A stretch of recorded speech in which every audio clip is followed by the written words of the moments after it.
Hello and welcome to Meet the Expert. This is our monthly foray into half an hour free training for you. I'm Angela Cripps, the MD of the Recruiting Gym. This is Charlotte Clarke, or Charlie, as I like to call her. Hello, Charlie. How are you? Hi, Angela. I'm fantastic and delighted to be here with you all today. We don't get to work enough, do we? But we are creating something that means we do get to work together, because Charlie and I go back, it's over 25 years when I looked at it. Yeah, I know. Makes me feel a little old, but good memories. And still delighted to be doing it. Yeah, that's the thing. We're recruitment through and through. If you don't know Charlie, because you won't say it herself, but she was the top perm recruiter for Blue Arrow. So you're looking at like 700, 800 consultants. Mm-hmm. Charlie was the best one. I know, I miss it. I do actually miss that kind of hardcore getting in there, but I'm hoping that, you know, the job that we do allows us to kind of pass a lot of that talent on and still be excited about it, which is so important, isn't it? I think as a trainer, you've got to have, hello, Alan, stranger, I'm getting a hello, stranger. To bring that energy into that room and kind of know that you've made mistakes and all that kind of stuff. So yeah, exciting. Definitely. So Alan, just to let you know, Mr. Recruiter Fit as well, was in the training team with us at Blue Arrow at the same time. So another 25, 26 years, I think, with Alan.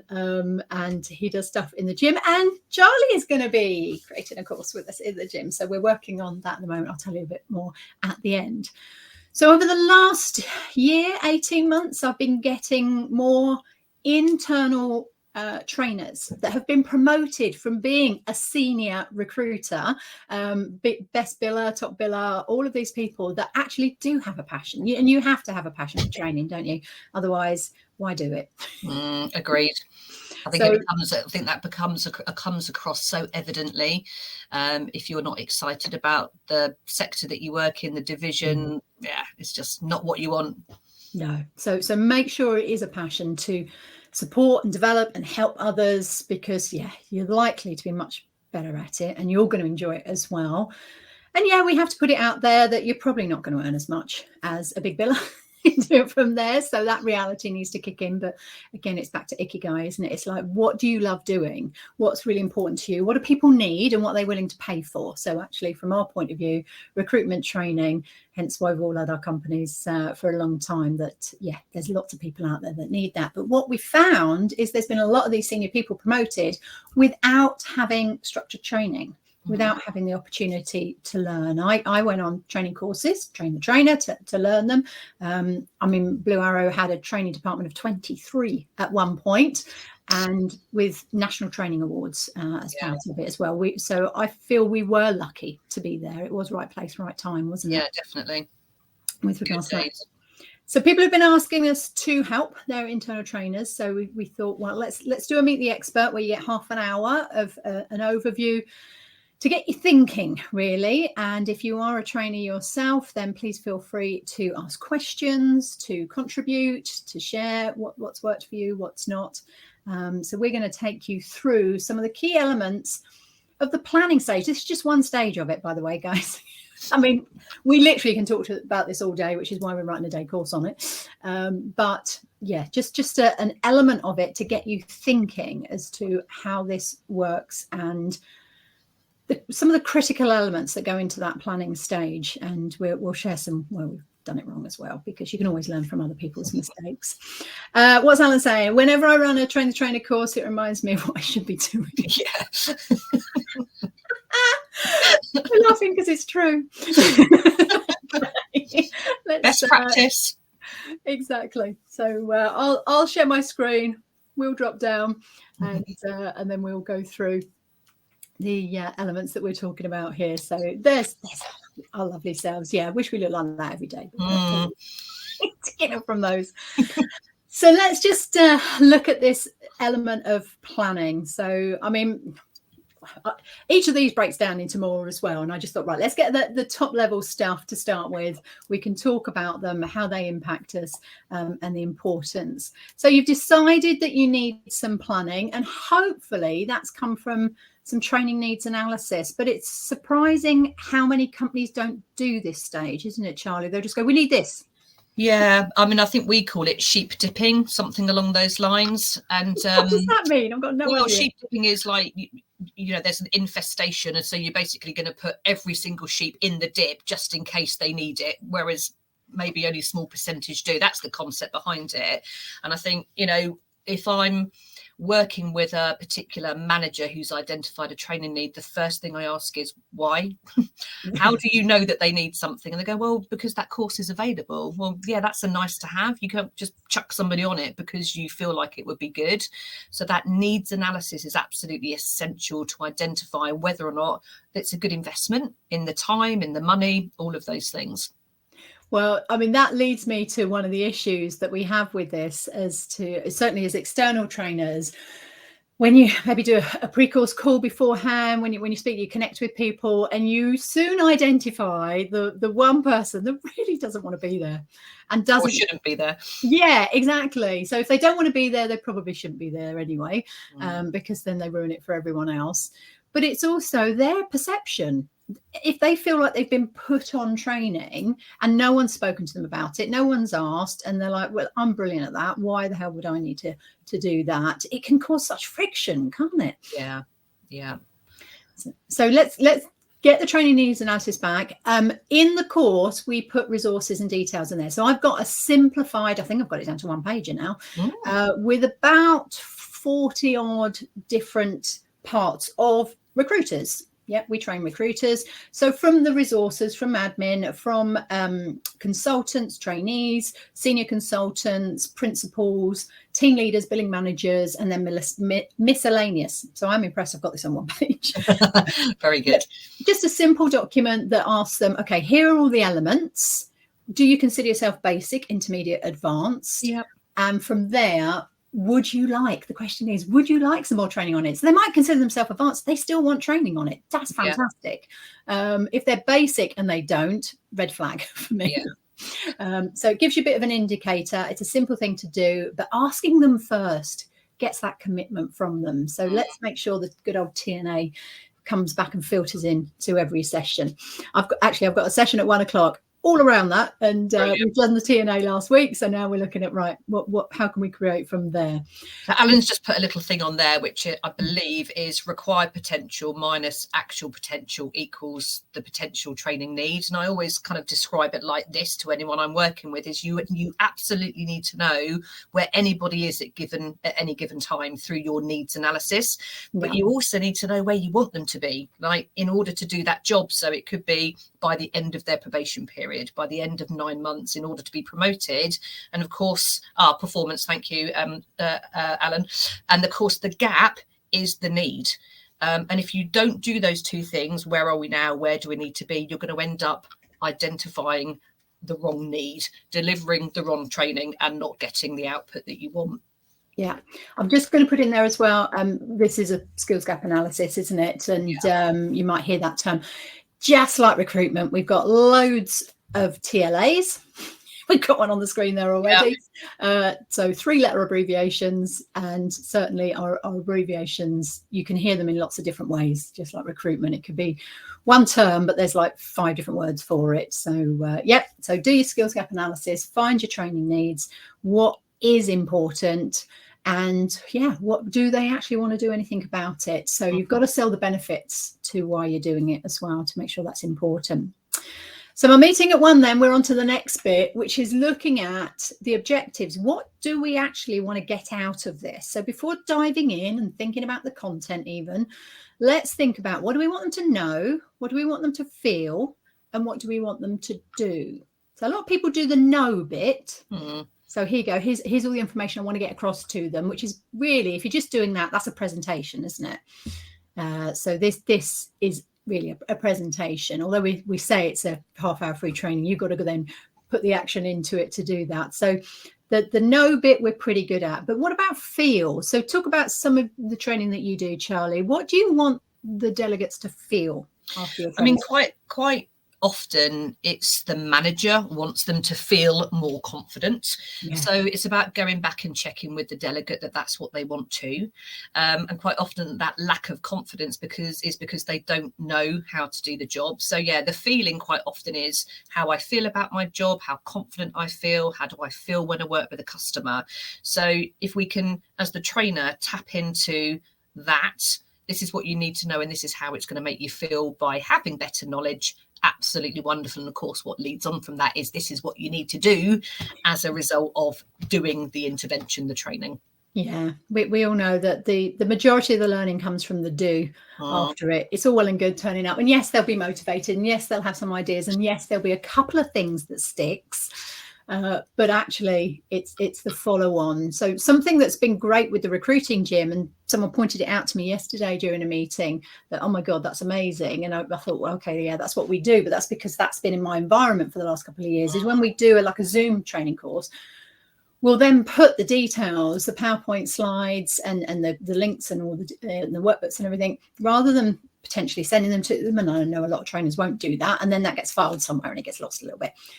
We create an online course for them where they can go back and actually refer to that, because you don't remember everything that's there, and therefore the recording with the prompts makes it so much easier for people to then catch up and do the do, and want to do the do, because they know what it was. They can understand it again. A week later, if you're asked to do something, you're like, oh, I've forgotten, what was that? The likelihood is it's not going to happen. So you've got to make sure that there's that follow up and there's an opportunity for them to actually put it into practice. And hey, during the training sometime as well, good old role plays. Or actually, Alan, you have got a better phrase for that you came up, I saw on your LinkedIn recently.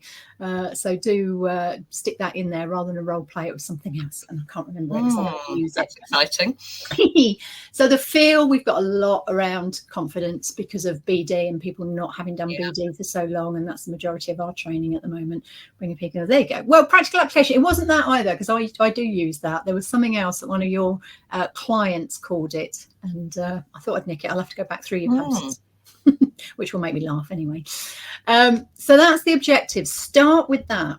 What do you want them to know? What do you want them to feel? What do you want them to do? So you're already thinking about how they can practically put it into action as soon afterwards. He's just going to give me initials now. He did from there. Okay, audience. Then we've talked already about getting them involved in the TNA so that they can hopefully see that you've listened to them. Some things they put down, they're getting training on, they're going to want to go there. But what else is critical when thinking about your audience, Charlie? So I think it would obviously depend whether you're in-house or whether you're delivering to an external market. But where you can, learning styles, I feel, are quite important. And I think in any session, if you don't know who your audience are, you're kind of going to have to try and work in lots of different things to tailor to the theorist, the activist, the pragmatist and the reflector. If you're internal and you're able to give people a learning styles questionnaire to understand how they best absorb stuff, that's going to make your job a whole lot easier. So part of that content is going to have to include kind of that learning style. But that's always my biggest tip there is know the way that people kind of absorb stuff. Yeah, so the 4 different styles there, and I actually do have a questionnaire that I'll put into the course as well, that you can then go through the questions, and sometimes it surprises you. I did it with Charlotte, our marketing exec, last year I think it was. She thought she would be 1, and actually when it came out, and when it came out as something different, and then looking through it, she could then realise, no, that's right, actually. So my general perception, without knowing what it's about, I thought I'd be this, but it turns out. But certainly we have a lot of activists in recruitment, don't we? So these are the people. My easiest way to describe it is, if you go to IKEA, you get home, you empty the box and you don't even look at the instructions. It's like, right, I can do this. Let me just have a go. I'll put it all together, and it will be put together, but you'll have a few screws left and a bit there. And I wonder what that was about. And you might then go and have a look at the instruction. That's an activist. Let me have a go. Let me have a go. So the thought, an activist, the thought of 8 hours in a classroom, having to sit and listen, they hate it. So what's great is when I usually get to the break and people then say, oh, thank God, I didn't even notice it, as it were, because there's so many activities and things to do and discussions. You've got to try and relate to everyone, like you say, those 4 styles. So let me just put that in there so I remember to put the learning styles. There's so much to consider with audience as well, because again, if you're in-house, you're probably going to know you know, some of the peaks and troughs that are happening in your market. You might know personally some of the people are attending that they might have other stuff going on that may be affecting the way that they're behaving. It's much harder to do those things if you're an external trainer, which is why we always recommend doing a pre-course call, just to see where your audience is in their journey, the stuff that might be affecting them, of which there could be many things. And I just think feeling far more confident about knowing a little bit about the personality types for me really helps me to engage with them much earlier on. Yeah, no, that's fantastic. Well, that then links to, knowing your audience, knowing the learning styles. Also, even just the type of people and the culture and the way that it works. So in-house, really helpful. My experience of that was getting a new client in the city. This was quite a while ago, so we didn't have the video cams and that. And I didn't get to see what they were like, and there wasn't the social media to do my research either to find out. So city, I'm thinking I went in pinstripe, blue pinstripe suit, suited and booted, looking fab for the day. Turned up, it's a media company. They're in ripped jeans, ripped t-shirts. And very, very different to what I was expecting. And I just felt out of place all day, and vice versa. They probably didn't feel so comfortable with me either. So again, knowing your audience, little things like that can make a difference. So after that, I always used to find out, even if it was just their company colours as well. And I've got so many clothes that, because I'm a bit of a hoarder and don't chuck them away, that I would have their company colours. I would be wearing their company colours. And if I didn't have it, then it was an excuse to buy a new jacket or a new blouse. Go that way. So yeah, always helpful. Now, content, this is massive. So we're not going to get into the detail here, but brainstorming your content, and this is where we've got to. I'm looking at it on the wall here of our Train the Trainer course, and it's just a wall full of all the potentials, all of the things that we could put into this course. So just get them all out on paper first of all. Download it from your brain. Ask other people, what have you missed? Picking out from there. The potential though is to try and put it all in, isn't it? Yeah, unfortunately. And what you end up is being in a presentation rather than a training course. And actually, if it's training that you're doing, there's lots of ways, aren't there, of kind of, you know, getting those subject matters over. If it's a presentation you're doing, that's something completely different. So if it needs to be 2 sessions or 2 days, then your content's too much. Think about what you can take out, or timings wise, what you can maybe knock on to another, you know, block possibly. That thinking about what you can take out for me made it so much easier. Is once I've brainstormed all of that, I go back to my objectives. So if I've written three things I want them to know, 3 things I want them to feel, 3 things I want to do, does that actually cover it? Does the content cover it? And you find you've got loads in there that's like, it's nothing to do with what I wanted. It's just lovely. It's nice to have. Yeah. It doesn't meet the objectives. Yeah. Let's put that to the side for now. And then there'll be an objective. You go, I've got nothing on that. I didn't cover it at all. So now I've got to think of something to actually add into the content. So we, as trainers, we go through this, we realise, and yeah, even after having done it 25, 30 years, whatever it is now. Actually, no, it's 35, isn't it? Then there's always things that you have to follow the structure and you have to follow the process, because it will go wrong. Do you know what I'm thinking back, Angela, when we stood in your kitchen and did this, but you know, having a lovely big whiteboard, or in our case we had our lovely white plastic sheets, and you literally just start with a blank pen and you are chucking ideas down of, if we want to meet this objective, what are all of the things that we could cover? And that whole creative flow from a trainer's point of view, actually doing it with somebody else, it's wonderful. Actually, it's far more exciting than standing on your own with a pen or a piece of paper. And I think where you can write content with somebody else, it doesn't have to be another trainer. It could be that you've got a master of that subject. You know, let's just say, for example, if it was headhunting, if you've got Alan, I remember when we designed our search one together, but you know, if the pair of you can stand and think about all of the different subject matters in there, you're seeing it from that trainer perspective. They're seeing it from a great content perspective. It's a really good collaboration to do. Yeah, no, definitely. I've seen Alan's comment on there that he's training 115 people in May, so no chance for pre-course calls, because they used to be sort of 10 minutes each, and that's not there. Survey Monkey, actually, Alan, we've used. So whether you do the free one, 10 questions is probably enough. and then you get all the graphs and the information and collate it all together. So those type of things can be really helpful. If you want me to create one for you, I will. Oh, you're so good. Well, we did what's that, your headhunting talking about? Yeah, we did. Yeah, well, when Alan and I designed our headhunting, we met in a pub in Enfield, funnily enough, and I do vividly remember it now. And it was great. I don't think we were drinking, but it was very creative. I should put it that way. He's the best person to work with for creative. Isn't he? Definitely. Yeah. Right. So we've got the content. We've now narrowed it down to what we actually need rather than everything. So now it's about thinking about how am I going to deliver that. So the next three come in together, really. What's the delivery style going to be? And therefore, what's the timings that then equates to? Because you think, oh, that's going to take 20 minutes. And then you work it out and you say, right, well, I'm going to deliver this piece of information. I'm then going to give them an exercise. And then that's going to take this amount of time. We're then going to do a plenary at the end of it, which will take another X amount of time. And then we need to sort of fill it out with the action point as to how people can take that way. So that 20 minutes can very quickly become 30, 35, 40, and it's double the time that you thought you had. And also, Angela, you don't know how interactive your audience might be. I mean, I literally have just finished a session this morning, and before I knew it, it was 11:30. And because we'd got so deep into some of the questions around how to, and of course, you can't dismiss your audience and say, sorry, I need to move on. I've got a tight timescale if it's important. So I always am a bit the other way with timings. I allow time for being a bit more fluid, because I'd rather that we have time to discuss things than be too rigid on stuff. So yeah, that's kind of my point on that.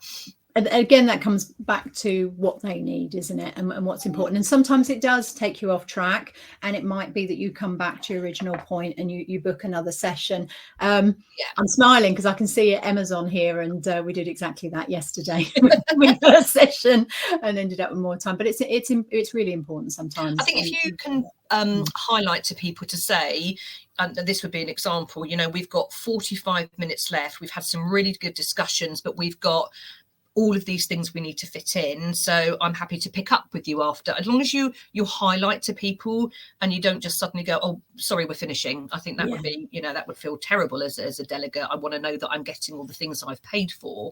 So just, sometimes you do have to just be very mindful of moving things forward. Yeah. Oh, that was the good old car park, wasn't it, on the objectives? So getting the objectives before the session. I mean, this is part of the planning, but when you're actually doing the session, part of that question on that Survey Monkey could be getting their objectives beforehand and being very clear. This isn't part of the training. We're going to car park it. We're going to put it in the corner. We're going to park it over there. If we get time, or if something is relevant that I can pull it in, and usually that would happen, then that's great. But that's not the priority. That's not what everyone else has come for. That's not what the focus was initially. If you find everyone wants that one, then okay. Then you're going to adapt it and change from there. So those timings, by having every session set out, how you're going to use it, what resources you've got, what's the delivery style going to be, and there's probably 20 different delivery styles that you could actually get them to learn this information through. Again, thinking about the learning styles, trying to mix in all 4 over the period of time so everyone's happy. Then at that point, you can then say, right, if I did it this way, it's going to take 30 minutes, but actually I can do it this way, and that's 10.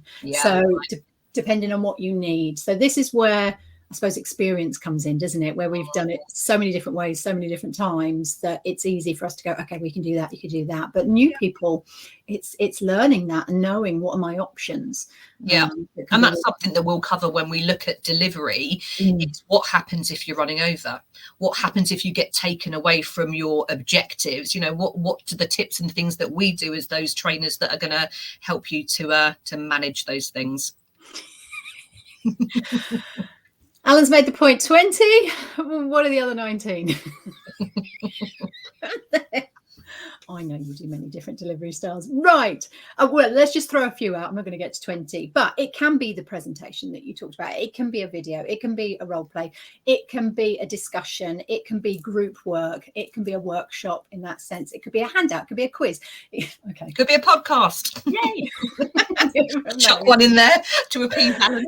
Exactly. So think about what's the best way to get this across, and then what actually can I physically do with the environment that I've got, with the resources that I've got, which then picks up on our last two there. So Resources wise, I mean, if you're in a big corporate company, you're very lucky. That's our experience initially, wasn't it? Where it's literally endless. You can do whatever you want, wherever you want, with whatever you want. I mean, you know, down to even if it's being videoed, or if you're watching, I don't know, a live example of something, or using tech to practice. You know, if you imagine if you're in a corporate training center, a lot of that stuff is there. You can run off and print stuff off. But if you're going to a venue, quite often you turn up and there's no flip chart, for example. So that's kind of also part of that preparation, is what am I going to have available? Because, you know, if I can't deliver on the objectives because I don't have the resources, then you're going to, you know, probably not get the best or give the best experience for everybody. So, yeah, if it's role play, is there room to sit two people down? Is there room for the observer? Do they need a critique sheet? Has they got, you know, pens and notepaper? All of those things are going to hopefully add value to, you know, the delivery of your session. Yeah, and don't minimize that, because even last year I turned up with my presentation and there was no way to actually project it or to have it on the screen or anything. And I only have a little MacBook. It's not big. Luckily, it was only huddle around it. Exactly. So 3 delegates, and we did have to huddle around it. And so it worked, but that's on me, that I haven't checked that out beforehand as to what the situation is going to be. And we do have a lot of in-house people registered in the gym, so there will be a lot of in-house trainers, but there is also a lot, certainly over this last couple of years, of people going solo. So like we did 20 odd years ago, and the amount of mistakes that you make by not checking out what's available, what's the room look like, how many does it actually fit in, because they'll always say 10, and then you get there and you're lucky if you can get 6 around that table. So do if you can get pictures, if you can really identify. And that's why I love using things like OSIT, Office Space in Town. We use them for our open courses, because everything is laid on. Beautiful rooms, anything you want to do you can do, plus the breakout rooms. I mean, they're all funky anyway, so we're usually in the space room or the jungle room. I think is it called the jungle room? Safari room, I think. The jungle room is Elvis, isn't it? Slightly different. Downstairs as well. Okay. Those of you that haven't heard Walking in Memphis, have a listen again. It means something different when you listen to it. You realise what it's all about. We're off track, right? Yes. So certainly that environment of what you can achieve and what you can't achieve, and take advantage of it. And one of my favorite things to do, because it takes people back to their school days, and the excitement level goes up when it is sunny, when it is lovely. Can you get outside? Can you have a session that actually takes people outside? So I've done that with a few companies. One, it was a fire alarm, and we all had to do that. I just said, grab your workbooks, forget all your stuff, just grab your workbooks. And we were out for about 2-3 hours. So again, we could actually carry on, and we could do our workshop outside. I mean, you know, that environment needs to be conducive to learning. So whether it's, you know, creativity or concentration, you know, there's lots of things to consider, whether you're in-house or external. I mean, one of the things we were taught to do, Angela, quite early on when we worked for a corporate, was you'd almost sit in a few of the different seats, pretending you're a delegate. What did it look like from here? So, you know, can I see the screen, or, you know, is the audio any good? And you just put yourself in the learner's shoes, really. And, you know, because it's the environment for them that is the most important thing, not necessarily what you see or feel. Yeah. I've just thought another delivery style there. Come on. Talking about sitting in the different, that movement of actually changing where you're talking to them from. Certainly, we talk about Death Valley in the course, don't we? And that sort of hitting that 7 minutes where it suddenly just dips, and you've got to change. You've got to make sure that you are mixing it up all the time. You can't stick with the same thing all the time. People will fall asleep. So therefore, says us with this slide, been on this slide for this length of time. But this is more of a presentation. So just movement and changing where you're speaking to people from, because they're expecting you at the front with the slides or the flip chart, whatever it is. But suddenly taking that discussion when you are opening it up and taking it to the back of the room. So those people that did sit at the back, try to keep out of the way, all of a sudden they're front and center, and everyone moves around. And it always surprised me the impact that has on people's energies levels. Sometimes it's like, you're changing your state and you're changing that. That sounds a bit NLP, Angela. yeah, neuro-linguistic programming. Well, again, it's whatever you've got available to you, use that. So yes, if you've got the language and you can pick up on that, there's so many things that can make people a great trainer, to be able to understand what's going on in the minds of those people and being able to keep an eye on them. So I do like Zoom sessions because I've got their face right there and center. We've been having a discussion recently, so back to resources and delivery style. If it is online, then again, you've still got to do all of these things. You've still got to mix it up and have different things and be aware of what's going on. But we've realized over this last couple of years, there are some people, it really makes them anxious being in front of the camera, and people that are having, it's gone up with body dysmorphia. We're writing a blog on it at the moment, or Charlotte is, because that body dysmorphia can make a huge impact. If someone's got to sit in front of a screen and see themselves all the time, it's not healthy at all. So I'm so glad that in the last month or so, if you haven't done the update on Zoom, and I'm sure there's ones on other ones, but you can pick your avatar.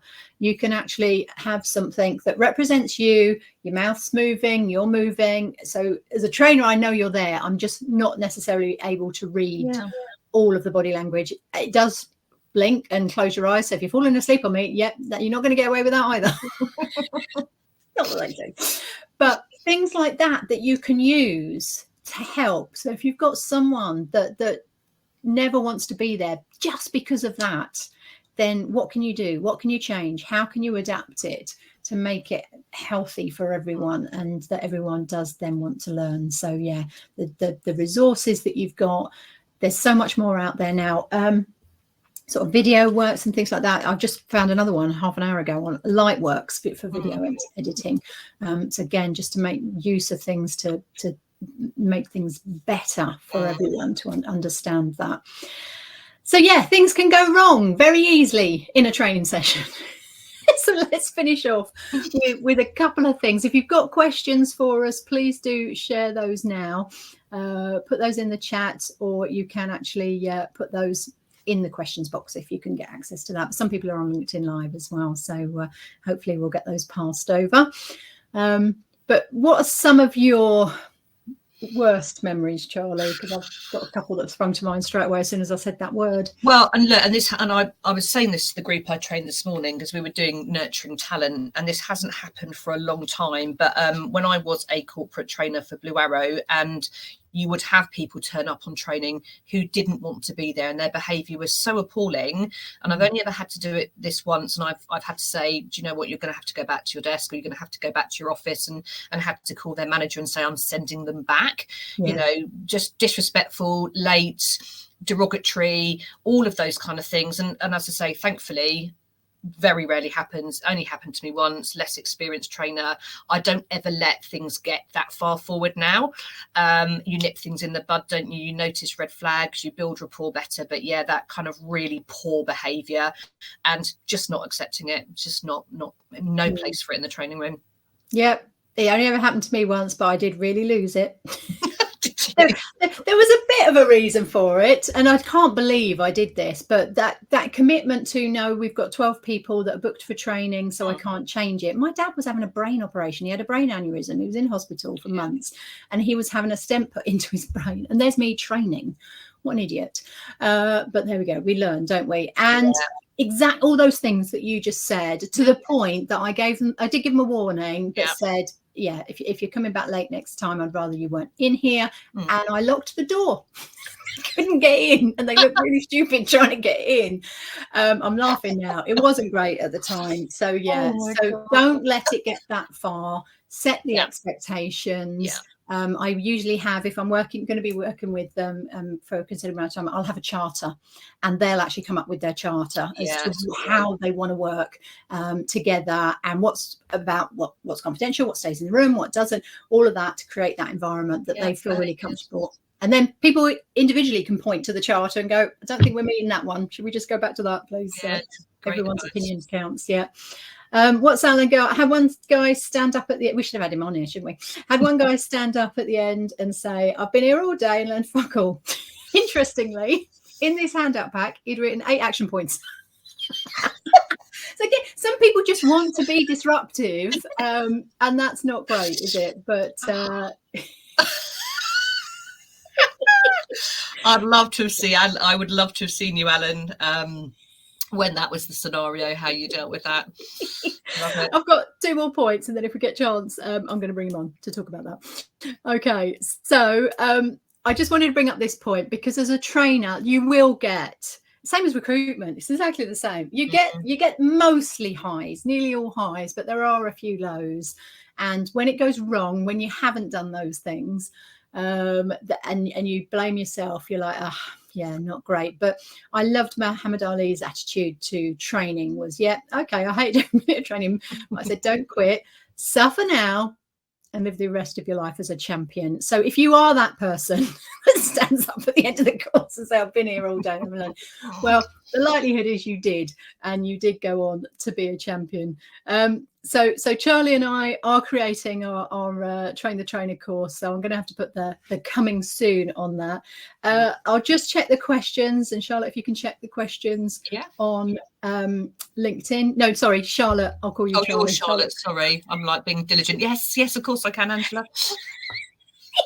I'm going to invite Alan on for the end as well. I don't know if you got to see our... he was on Ask the Coach. He hasn't been on for a year or so, but he was on Thursday for me with Stephen O'Donnell. Yes, and I nearly spat my coffee out at one point. I was just do it from there. So, Alan, we want to hear your story of why did it go so wrong? Apologies, first of all, I got bedhead. I wasn't expecting to be online today. It was really bizarre actually, because I had about 12 people in the room. It was up in Milton Keynes, and it had been a really interactive session. We had so many laughs, and this guy, he had been a disruptor all the way through. And how I manage people like that is usually with humor. So this guy stood up, he got hold of his workbook, and it was all folded up and mangled, and he said, right, that's it, I've been here all fucking day and I've learned fuck all like this. And I said, and that, ladies and gentlemen, is why I don't give out feedback forms. Now, did you mean to turn your camera off, Alan? No, I didn't. Hold on a second. We'll get you back as well. But this is the thing. I mean, we're all individuals. If you're a Monty Python fan, I'm not. But from there, we have to appreciate these things, and obviously. I mean, was there any indication during the day? I think his internet's gone, so that's possibly why. It's picked up there. We got the story anyway. Pick it up from those, but and that's what gets me when the workbook's all sort of they've used it and they've got all their action points and there's things. But for someone like that, it would be the follow-up with me, and I would want to reach out and see maybe 3 days later or 5 days later. That feedback to their manager. If we're talking best practice here, then we used to do feedback calls to every manager as well and give them strengths and development areas. God, can you remember those pages that we used to write on every single delegate? And we're happy to give it. So if you want to ask more details, and my meeting yesterday with my client, we did an update on everyone. So it's there. I'm just not willing to write out a page on every single person. We used to do that. Was nuts, wasn't it? But very, very helpful, I'm sure. So you feel free to take that one as well as the after. But that's your starter for 10, really, just around planning a session, and that could be a 20-minute session, and all of those elements that go into it. So people think trainers just rock up and talk. No, there's a lot that goes into it to get it right. And obviously, the more experienced you are, the easier that becomes to be able to do that. Because we didn't even talk about the content of having trainer's notes for everything, with all of that then written out. So everything we've covered there, then having it written out on pages to be able to identify what's happening, timings, and all the rest of it on there. Yeah, technical issues for Alan. He's got loads going on. To get from there. Well, that gives us 5 minutes left, just in case anyone's got a question, but that was pretty good timing. If not, we can give, I always like that at the end, can give you 5 minutes back. Yeah. Nice. Wonderful. So thank you for sharing your experience. Thank you. Charlotte and I are holing up in a lodge weekend after next, don't we? And we'll have some fun and we'll get the trainer course done. So if you're interested in that, it will be out soon. So go in and sign up for Meet the Expert. We've got 30 sessions in there now, 30 different experts giving you half an hour free training that we've been running every month. So that is free. I've got the documents from today as well that I'll put into those, the Learning Styles questionnaire. And I think there was one other thing. I will find out what that was. And then from there, you'll be getting an email because that'll put you into our system, and you'll get an email when the trainer is ready. Yay. Looking forward to that. Brilliant. Thank you so much, Shelley. We'll speak again soon. Thanks, everyone. Hope that gave you some food for thought. If you're a trainer, what are you missing? What do you need to work on? Where's your area of development from those? Brilliant. Thanks, everyone. Thanks, Bye-bye. everyone. Bye.